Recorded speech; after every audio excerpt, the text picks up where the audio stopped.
Me demande-moi en mariage avant minuit, sinon je vais coucher avec lui, a-t-elle dit. J'ai porté la main à ma poche. Elle a souri, croyant avoir gagné. J'ai sorti la petite boîte à alliances que je cachais depuis des mois. Je l'ai ouverte. Refermée. Remise dans ma poche. J'ai dit non. Et je suis parti. Elle a couru après moi en hurlant. La boîte en velours dans la poche de ma veste semblait lourde, comme un poids de plomb contre mes côtes. Ce n'était pas seulement le poids physique du cadre en platine ou du diamant pour lequel j'avais économisé pendant 8 mois. C'était le poids de la question qu'elle renfermait. Je regardais ma montre. 20h15. De l'autre côté de la table, Sarah soupira bruyamment, faisant défiler Instagram avec une férocité qui menaçait de briser son écran. La lumière des bougies dansait sur son visage, éclairant la moue qui était devenue son expression permanente ces derniers mois. Nous étions au Jardin, le restaurant français le plus cher de la ville. J'avais demandé une faveur 3 semaines plus tôt pour obtenir cette table précise dans le coin, celle avec vue sur la ligne d'horizon. J'avais parlé au maître d'hôtel cet après-midi pour organiser le service du champagne à 20h45, juste après le crème brûlée. Tout était scénarisé. Tout était parfait. J'allais demander à la femme que j'aimais depuis 4 ans de m'épouser. Mais Sarah ne regardait pas la vue. Elle fixait une photo de la main de son amie Jessica, qui exhibait une bague en moissanite que Sarah avait déjà qualifiée de « ringarde ». En chemin, Jessica est fiancée, annonça Sarah d'une voix glacée, sans lever les yeux. La 3e ce mois-ci, Hopi. 3 de mes amis. Même les moches se marient. Je bus une gorgée d'eau, tentant de calmer mes nerfs. Ma main tremblait légèrement, mais elle ne le remarqua pas. Elle ne remarquait jamais vraiment mon anxiété. Elle était trop absorbée par sa propre chronologie. Sa bague est jolie, mentis-je, essayant d'orienter la conversation vers quelque chose de positif. Mais franchement, chérie, je pense que tu mérites mieux que ça. Quelque chose de personnalisé. Elle leva enfin les yeux, le regard rétréci. Je mérite quelque chose. Point. Peu importe que ce soit une bague en sucre à ce stade. Ce qui m'importe, c'est que j'ai 27 ans et que je ne suis toujours que la copine pendant que tu joues à la maison avec moi. C'était notre dynamique ces derniers temps. Sarah avait toujours été ambitieuse et déterminée, des traits que j'avais aimés chez elle au début. Mais vers la 3e année, cette détermination s'était aigrie en une obsession toxique du statut. Elle ne voulait pas d'un mariage, elle voulait d'un événement. Elle ne voulait pas d'un partenaire, elle voulait d'un accessoire pour son feed. Et puis, il y avait Marc. Son téléphone vibra sur la nappe blanche et s'alluma. Marc, travail. Mon estomac se noua. Marc était le « mari de travail », le type dont elle disait de ne pas m'inquiéter. Le type qui n'était qu'un ami, mais qui savait d'une manière ou d'une autre pour nos disputes avant même moi. Il était vice-président des ventes dans son entreprise. BMW tapa accent grave-l'œil en leasing, des dents si blanches qu'elles en étaient aveuglantes, et une réputation à coucher avec les stagiaires. « Tu vas répondre » demandai-je en gardant une voix calme. Elle regarda son téléphone, puis moi. Une expression calculée traversa son visage. Elle attrapa le téléphone, lut le message, un sourire tord aux lèvres. « Il demande si je m'amuse bien », dit-elle, délibérément provocante. « Il fait une fête dans son loft du centre-ville. Il dit que l'invitation tient toujours si notre dîner s'achève, plus tôt.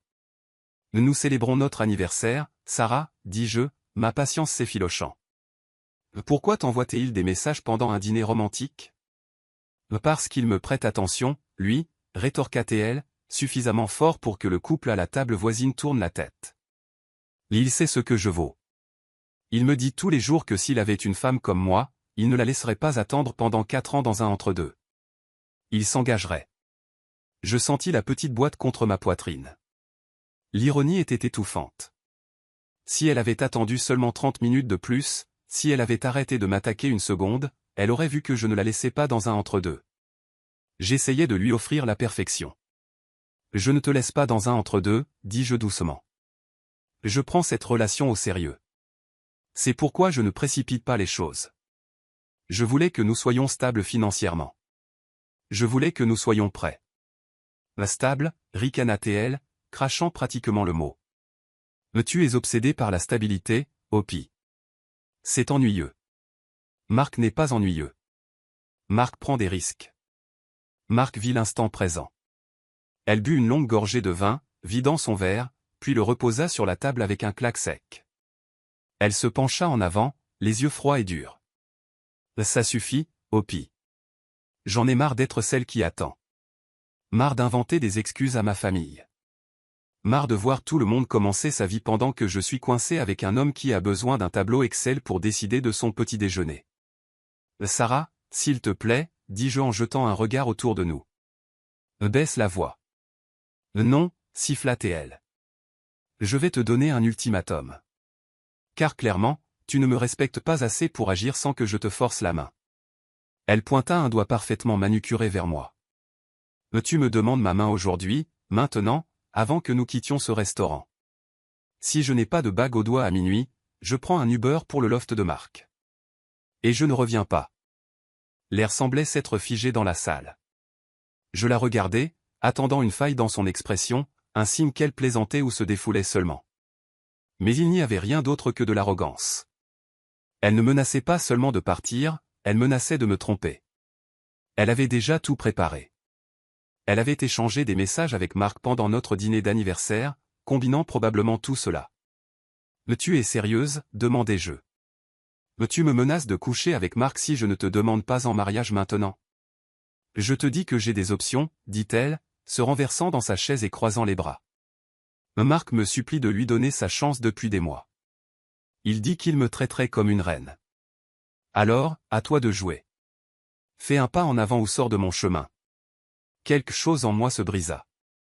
Ce ne fut pas un craquement bruyant, mais le son lointain d'un pont qui s'effondre. Toute l'anxiété que j'avais ressentie à propos de la demande disparut. La nervosité pour le discours que j'avais préparé s'évapora. L'inquiétude concernant la taille du diamant s'envola. À la place, une clarté froide et absolue émergea. Je regardais cette femme, cette étrangère aux yeux cruels, et je réalisais que je ne la connaissais plus. Je suis tombé amoureux d'une version d'elle qui n'existait plus. La femme assise en face de moi était une preneuse d'otages. Et comme je le disais toujours en négociation professionnelle, on ne signe jamais un contrat sous la menace. D'accord, dis-je doucement. Elle cligna des yeux, déconcertée par mon ton calme. D'accord ? Quoi, d'accord ? Tu veux une réponse ? Je portai la main à la poche intérieure de ma veste. Les yeux de Sarah s'écarquillèrent. Son souffle s'arrêta. Je vis la transformation instantanée. La colère fondit en un ravissement avide et triomphant. Sa bouche s'entr'ouvrit légèrement. Elle pensait avoir gagné. Elle pensait que sa manipulation avait fonctionné à la perfection. Je sortis la boîte. C'était un velours bleu marine, élégant et lourd. Je la posai sur la table entre nous, à côté de la bougie. Sarah halta, portant les mains à sa bouche. « Oh mon Dieu !» chuchota T.L., la voix tremblante d'une émotion soudaine et feinte. « Hopi, tu as fait ça ?» J'ouvris lentement le couvercle. La lumière du restaurant capta le diamant parfaitement. C'était un ovale de 1,5 carat, d'une clarté impeccable, sur un monture en platine sur mesure avec des saphirs cachés en dessous. La pierre de sa naissance. Elle était éblouissante. Elle m'avait coûté près de 15 000. C'était la manifestation physique de mon amour, de ma loyauté et de mon éthique de travail. Elle tendit la main, des larmes se formant déjà à ses yeux. Des larmes de victoire, pas d'amour. C'est magnifique, octa T.L. Je savais que tu avais juste besoin d'un petit coup de pouce. Je savais que... Clac. Je refermai la boîte avec assez de force pour la faire sursauter. Je ne la laissai pas la toucher. Je repris la boîte et la glissai dans ma poche. « Qu'est-ce que tu fais ?» demanda-t-elle, son sourire s'effondrant. « Donne-la-moi. »« Non, dis-je. » Ma voix était ferme, sans aucune émotion. Je me sentais comme si je parlais à une inconnue à un arrêt de bus. « Non. »« Quoi ? » ?»« Arrête de jouer. » Mets-la à mon doigt. « Je l'ai achetée il y a 3 mois, Sarah, » dis-je en la regardant droit dans les yeux. J'ai fait des heures supplémentaires tout l'été pour la payer.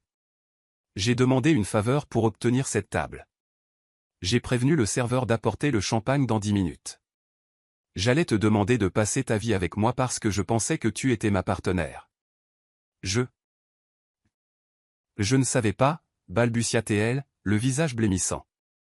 Chérie, c'est tellement, tellement mignon. J'étais juste. Tu viens de me regarder dans les yeux, l'interrompis-je, et de me dire que si je ne mettais pas un joli ornement brillant dans ton planning, tu irais coucher avec un collègue de travail. J'étais en colère, Géniel, la voix montant. Je ne le pensais pas comme ça. Je voulais juste te motiver. Ce n'est pas de la motivation. C'est du chantage, dis-je. Je fis signe au serveur qui se tenait à proximité, l'air mal à l'aise. L'addition, s'il vous plaît. Séparé. Sarah me dévisagea comme si j'avais poussé deux têtes. Séparé? Opi. Arrête. Tu gâches le moment. Tu as gâché le moment quand tu as invité Marc dans notre relation, rétorquai-je. Je me levai, posant un billet de 50 sur la table pour couvrir ma part du repas et un pourboire pour le pauvre serveur qui avait dû assister à ça. Assieds-toi, exigea-t-elle, la panique commençant à percer dans sa voix. Mais tu ne vas pas t'en aller comme ça. Si tu sors par cette porte avec cette bague, c'est fini. Je le jure devant Dieu, Opi. Je vais chez Marc. Je boutonnai ma veste, tapotant la poche où l'écrin était en sécurité contre ma poitrine. Mais tu devrais y aller, dis-je. Toi et Marc, vous vous méritez. Vous êtes tous les deux bon marché, tapa accent grave l'œil est faux. Je suis sûr que vous serez très heureux jusqu'à ce qu'il trouve quelqu'un de plus jeune à impressionner. Je tournai les talons et commençai à marcher.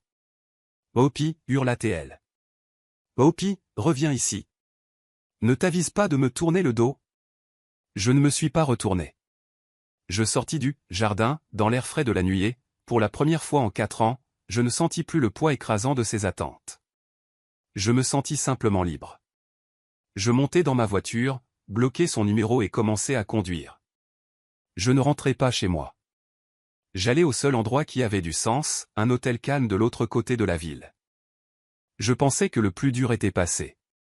Je pensais qu'elle disparaîtrait simplement, mais j'avais sous-estimé jusqu'où elle irait pour prouver qu'elle avait gagné la rupture.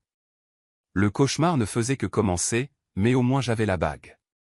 Et comme je la prendrais bientôt, cette petite boîte en velours serait la clé de ma nouvelle vie. La chambre d'hôtel était stérile et silencieuse, un contraste frappant avec le chaos que j'avais laissé derrière moi. Je m'assis sur le bord du lit, ma cravate défaite, fixant la télévision éteinte. Mon téléphone, que j'avais posé face cachée sur la table de nuit, vibrait si fort qu'il se déplaçait lentement vers le bord. Je savais que je devais simplement dormir. Je savais que la règle du zéro contact était la seule façon de gérer une narcissique comme Sarah. Mais la curiosité humaine est une malédiction. J'avais besoin de mesurer l'étendue des dégâts.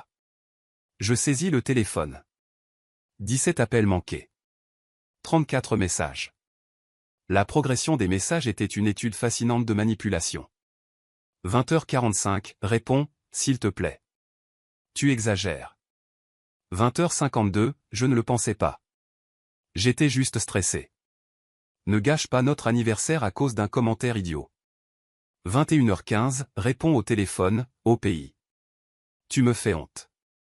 Les gens nous regardent. 21h45, très bien. Agis comme un gamin. Si tu ne réponds pas dans 5 minutes, j'appelle Marc. 22h30, je suis dans l'Uber. C'est de ta faute. 23h15, Marc m'écoute. Il se soucie vraiment de ce que je ressens. Pas comme toi. Un œuf froid se forma dans mon estomac. Elle l'avait vraiment fait. Elle n'était pas allée chez sa mère, ni chez sa meilleure amie. Elle était allée droit chez l'homme avec lequel elle venait juste de me menacer. J'ouvris Instagram. Je savais que c'était une erreur, mais j'avais besoin de voir de mes propres yeux pour tuer le dernier filament d'espoir qui me restait. Et là, posté il y a 20 minutes, une photo de 2 verres de vin rouge sur une table basse en verre. En arrière-plan, flou mais reconnaissable, le mur de briques apparentes d'un loft dans le centre. Je l'avais reconnu des photos que Marc montrait lors des soirées de l'entreprise. La légende disait, enfin avec quelqu'un qui connaît ma valeur. Un toast au nouveau départ. Verre à vin et elle l'avait tagué. Je fixais l'image longtemps. Cela résumait des années de loyauté, l'avoir soutenue pendant ses examens de droit, avoir payé le loyer quand elle était entre 2 emplois, avoir planifié un avenir. Et il avait suffi de moins de 3 heures pour qu'elle me remplace par le séducteur du bureau, parce que je n'avais pas fourni un bijou assez vite. Je ne pleurais pas. Je ne lançais pas mon téléphone. Je ressentis quelque chose de bien plus étrange, du soulagement. Si je lui avais demandé de m'épouser aujourd'hui, si j'avais cédé à son ultimatum, ce serait la femme avec qui je me serais marié. Une femme qui gardait un plan de secours dans sa poche. Une femme qui utilisait sa propre sexualité comme une arme pour me punir. Je fis une capture d'écran de la publication. Puis des messages où elle menaçait d'aller chez Marc. Je sauvegardai tout dans un dossier en ligne intitulé « Preuve ». Puis je bloquai son numéro, je bloquai son Instagram, je bloquai Marc, je bloquai sa sœur qui commençait déjà à envoyer une série de messages me traitant de phobique de l'engagement. J'éteignis les lumières, m'allongeai sur les oreillers durs de l'hôtel et, pour la première fois depuis des mois, je ne me souciais pas de savoir si Sarah était heureuse. C'était désormais le problème de Marc. Je me réveillais à 6 heures du matin avec la clarté d'un homme en mission. La partie émotionnelle de mon cerveau s'était éteinte. La partie logistique tournait à plein régime. Je connaissais la routine de Sarah. Elle sécherait le travail aujourd'hui. Elle le faisait toujours quand elle était émotive ou avait la gueule de bois. Elle resterait probablement chez Marc jusqu'à midi, jouant le rôle de la victime, absorbant sa validation. Cela me donnait une fenêtre de 6 heures. À 8 heures pile, j'appelai mon propriétaire. Monsieur Henderson, c'est Topi. Je dois rompre mon bail. Il me reste 6 mois. Il grogna. C'est une pénalité de 2 mois de loyer, et vous perdez le dépôt de garantie. C'est bon, dis-je. Je fais le virement aujourd'hui. J'ai juste besoin que mon nom soit retiré immédiatement du contrat. Sarah peut rester si elle signe un nouveau bail, mais je libère légalement les lieux à partir d'aujourd'hui. Ensuite, j'appelai une société de déménagement spécialisée dans les urgences. Ils facturaient le double, mais pouvaient être là dans l'heure. Je conduisis jusqu'à l'appartement. Cela ressemblait à une scène de crime. Les fantômes de notre vie commune étaient partout, la couverture achetée au Vermont, la machine à café dont elle avait insisté pour qu'on l'ait. Je ne touchais pas à ses affaires. J'emballais mes vêtements, mon ordinateur, mes livres et les meubles que j'avais apportés dans la relation. Je laissais le lit. Je n'en voulais pas. Je laissais la télévision. Je laissais tout ce que nous avions acheté ensemble. Je voulais une page blanche. À 11h30, l'appartement était à moitié vide. Mes clés étaient sur le comptoir, à côté d'une impression de la publication Instagram de la veille. Pas de mots, pas d'explication, juste la photo. Mon dernier arrêt fut chez le joaillier. Revenir chez Goldman et son moins de 24 heures après avoir repris la bague était humiliant. Mais j'avalais ma fierté. Je demandai à voir Monsieur Goldman, le propriétaire, qui m'avait aidé à la concevoir. Il sourit en me voyant, puis son sourire disparut en voyant mon expression. « Mais elle n'a pas aimé la taille ?» demanda-t-il gentiment. « Elle n'a pas eu l'occasion de la voir » dis-je en posant la petite boîte bleu marine sur le comptoir en verre. « Je dois le revendre. » Monsieur Goldman soupira, prenant sa loupe. « Mon garçon, tu sais comment ça marche. Je ne peux pas te donner le prix de détail.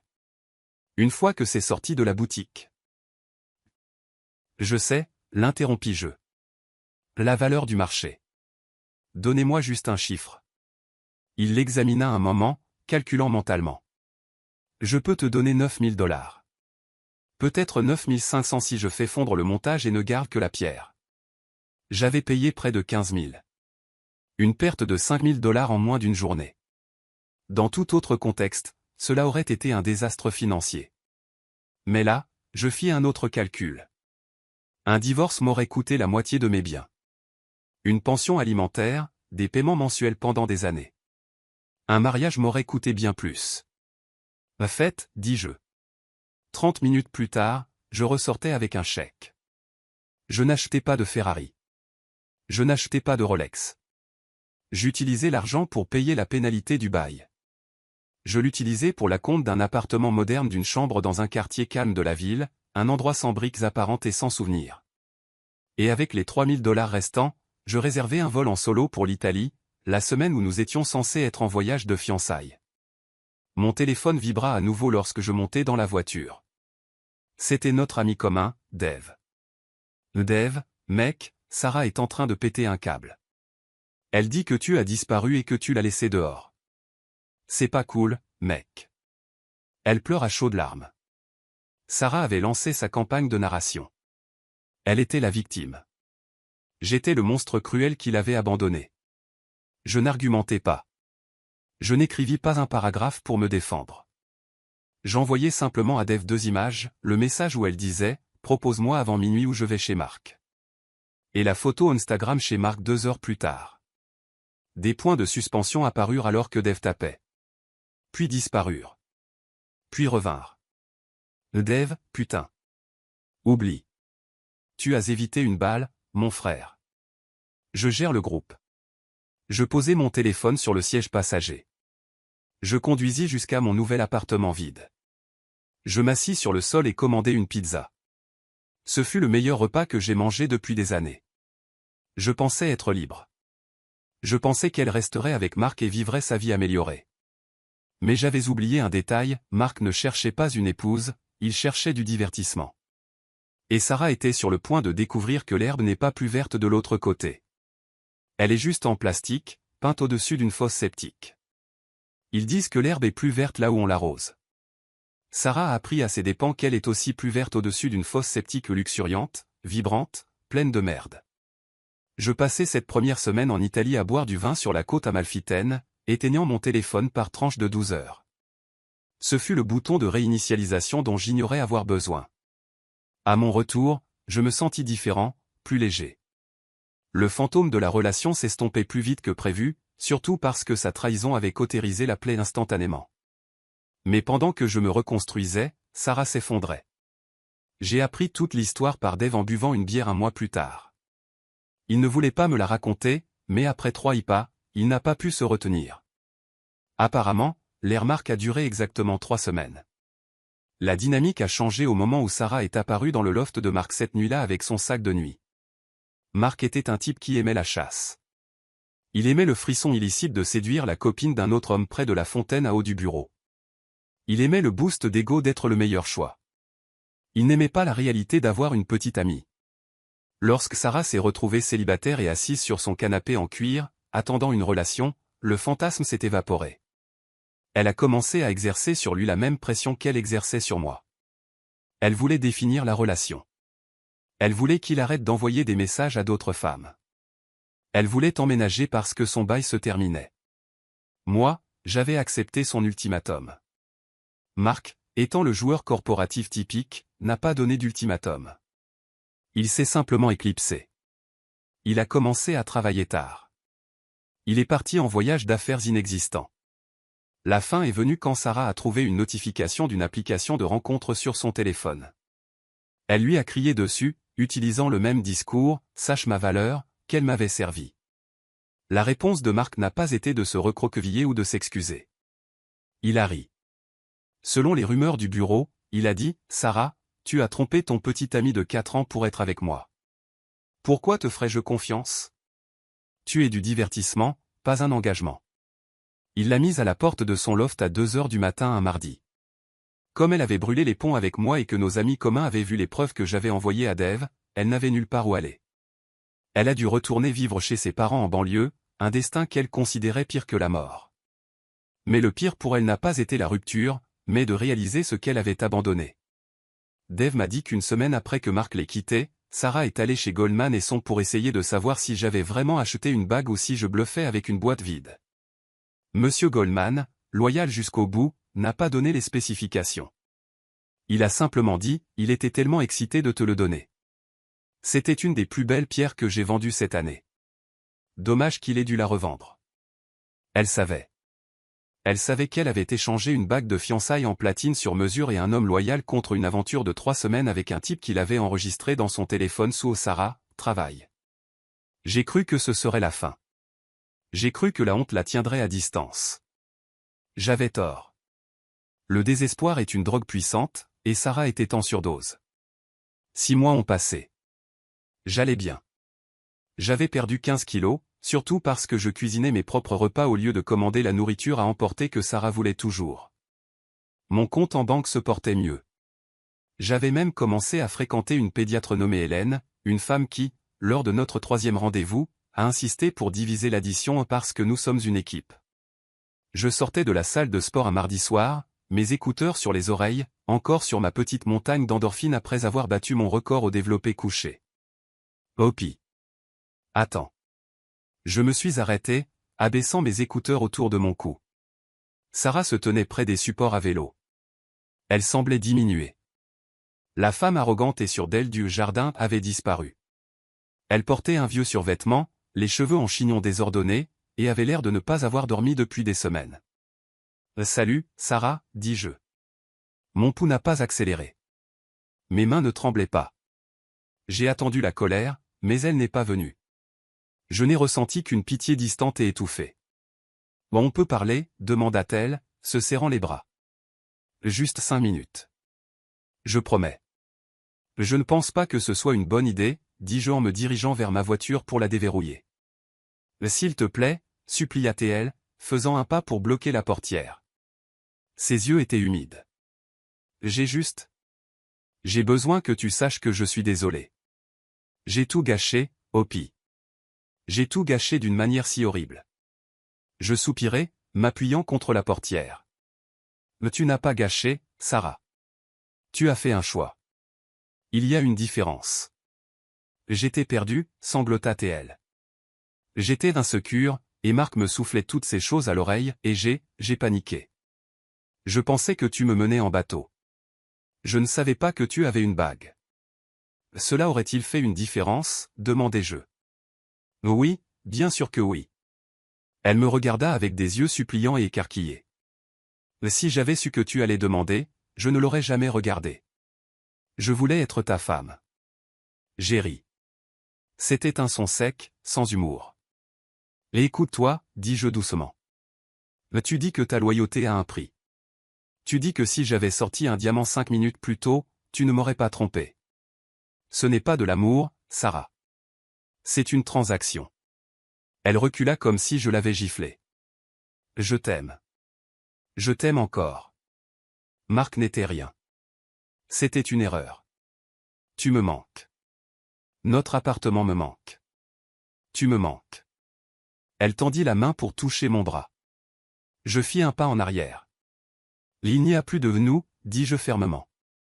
Le type qui t'aimait est mort à la seconde où tu as menacé de coucher avec un autre homme pour obtenir ce que tu voulais. Elle se moucha dans sa manche, désespérée. Bon, on peut réparer ça maintenant. Je sais qu'on peut. J'ai changé. Je vais en thérapie. Dis-moi juste qu'il y a une chance. Dis-moi que tu n'as pas dépensé l'argent de la bague pour une connerie. On pourrait l'utiliser pour un acompte sur une maison. On pourrait recommencer. Je la regardais. Vraiment regarder. Elle essayait encore de négocier. Même au fond du trou, elle pensait à l'argent. Elle pensait à l'actif que j'avais liquidé. Je n'ai pas dépensé l'argent pour une connerie, dis-je. Un espoir brilla dans ses yeux. Tu l'as toujours? Où l'argent? Je l'ai dépensé pour ma liberté, dis-je. J'ai perdu 5000 $ sur la revente de cette bague, et c'était le meilleur investissement que j'ai jamais fait. L'investissement, chuchota-t-elle. Il a payé la rupture de mon bail pour que je n'ai pas à vivre avec toi. Il a payé les déménageurs. Il a payé un voyage en Italie où j'ai réalisé que j'aimais mieux être seul qu'avec toi. Et le reste? Je pointai du doigt ma voiture derrière moi. Rien de tapa accent Graveleuil, juste fiable et entièrement payé. À solder mon prêt. Je n'ai pas de dette, Sarah. Pas de drame. Et pas le moindre intérêt à faire marche arrière. Son visage s'effondra. La réalité la frappa enfin. Il n'y avait pas de bague. Pas d'argent de côté pour son arc de rédemption. Il n'y avait que moi, sain et sauf, debout sur les décombres de la vie qu'elle avait incendiée. « Tu es cruel » pleura-t-elle. « Comment peux-tu juste couper les ponts comme ça ?»« Je n'ai pas coupé les ponts, » dis-je en ouvrant la portière de la voiture. « Tu les as coupés. Tu m'as donné un ultimatum. Demande avant minuit où je pars. Je t'ai juste aidé à faire tes valises. » Je montai dans la voiture. Elle resta là, sanglotant sur le trottoir, criant quelque chose sur comment j'allais le regretter, comment je ne retrouverais jamais quelqu'un comme elle. Je démarrai le moteur. Le son étouffa sa voix. Alors que je quittais le parking, je regardai dans le rétroviseur une dernière fois. Elle était petite, rapetissant avec la distance, criant toujours après des feux arrière qui disparaissaient déjà. Je passai une vitesse et m'engageai dans la circulation. J'avais un rendez-vous avec Hélène à 20h. Et contrairement à Sarah, elle ne se souciait pas de chronogramme ou d'étiquette de prix. Elle voulait juste savoir si j'aimais la nourriture italienne. Et pour la première fois depuis très longtemps, j'avais faim. Commentaire Monsieur Reddit. Et ainsi, mes chers amis, nous apprenons que parfois le plus grand acte d'amour est de dire au revoir. Et qu'un ultimatum ne fonctionne que si vous êtes prêt à perdre. Sarah croyait jouer aux échecs, mais elle a oublié que dans le jeu de la vie, celui qui tente de devenir un pion promu reine par le chantage émotionnel finit toujours par se faire prendre par le cavalier du karma. Morale de l'histoire, si votre copine vous donne le choix entre une bague et un autre homme, choisissez la porte de sortie.